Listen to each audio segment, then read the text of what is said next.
Unravel the Code, Master Programming Concepts in English.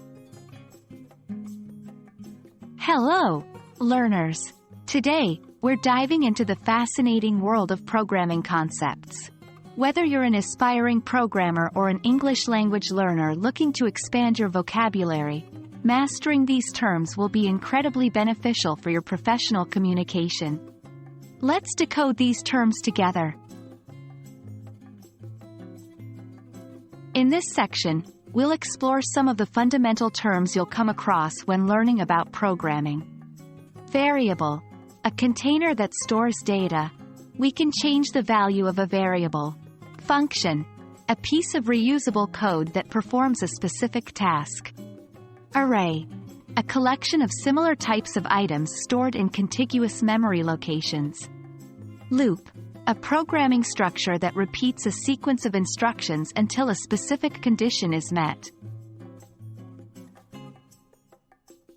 After getting acquainted with the basics, let's move to some more advanced terms. Algorithm, a set of rules or instructions to solve a problem.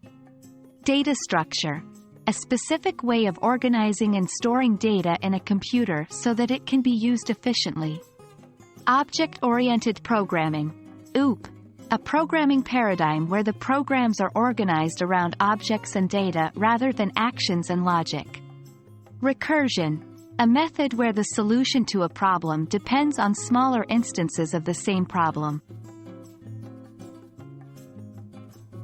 Understanding these words is one thing, but using them in a sentence is another. Let's see these words in action. Variable.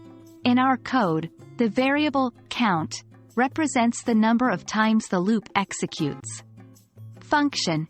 I've written a function to calculate the sum of all numbers in an array. Algorithm. The sorting algorithm works by repeatedly finding the minimum element from the unsorted part and putting it at the beginning. Recursion. In our code, we've used recursion to navigate the data structure. That brings us to the end of our journey through the landscape of programming concepts in English. We've learned some basic and advanced terms, and even used them in sentences.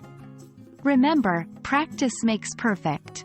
Try using these words in your daily conversations or writing to get more comfortable with them. We hope this video was helpful, and stay tuned for more lessons on English for information technology. Happy learning!